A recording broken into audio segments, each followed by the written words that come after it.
Well, I'm back now with John Firman, who, as you know, is IACP's Director of Research. John, thanks again for joining us.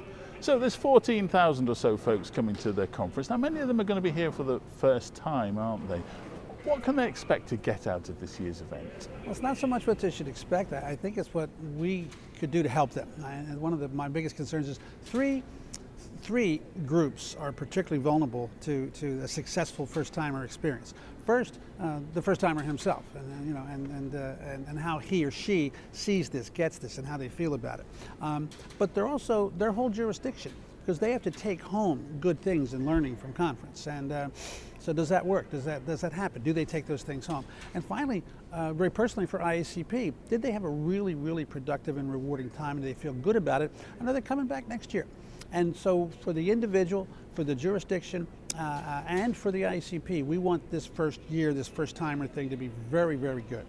So what should their game plan be? How should they go about it?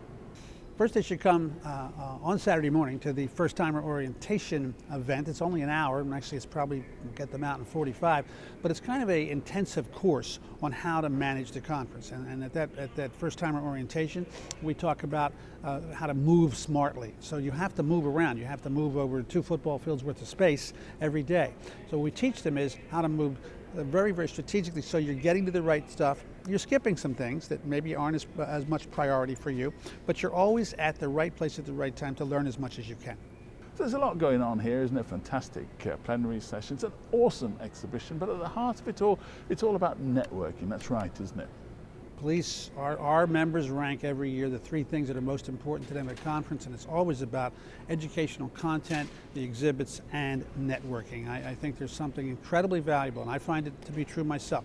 Something amazing about running into people and learning what they're doing and saying, wow, what you're telling me you're doing, I'd like to do in my hometown. So that kind of sharing is of equal value to an educational session or to a very significant technological exhibit. All 3 are really, really important. So John, is there any other advice that you would give to first-timers? Wear good shoes. John, thank you very much indeed for joining us today on IACP TV. Glad to be here.